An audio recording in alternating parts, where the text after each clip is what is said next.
So in November 2024, there were 2 positions that I had that were worth substantial amounts of money. One was a meme coin, which I was really, really bullish on. I put a couple of $100,000 into it, and it ran up to $1.8 million at one point. And I was just delusional. I was telling myself that I was only going to cash out at $10 million. I'm like, no, why would I sell for 1 million, 2 million, 3 million, 5 million when I'm going to make 10 million? And I was convinced it was going to get a big exchange listing, and I was convinced I was only going to exit once I made $10 million off it. So what I did is I anchored myself to this number, this bullshit number, this arbitrary number that the market doesn't care about. The market doesn't care about your number. The market only cares about the market. And because of that, I missed the chance to take at least a few $100,000 in profits, at least half of my gains off the table, when I had $1.8 million in unrealized gains. So that was a massive mistake.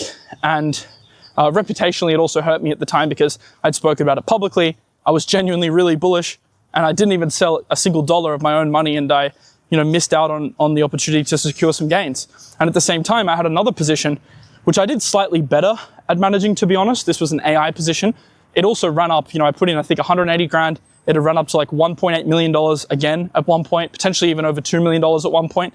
And I mean, I was taking profits on the way up, but once again, I was just too complacent. I was taking, 100K here, 100K there.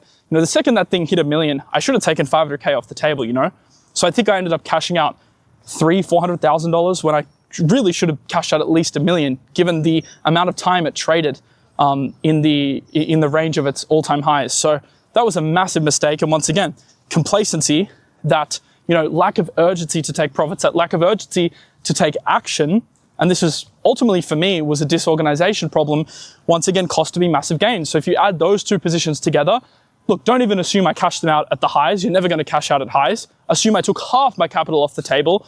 That would have been an extra $2 million in the pocket. So the Anthropic round plus this is at least $4 to $5 million of unrealized gains.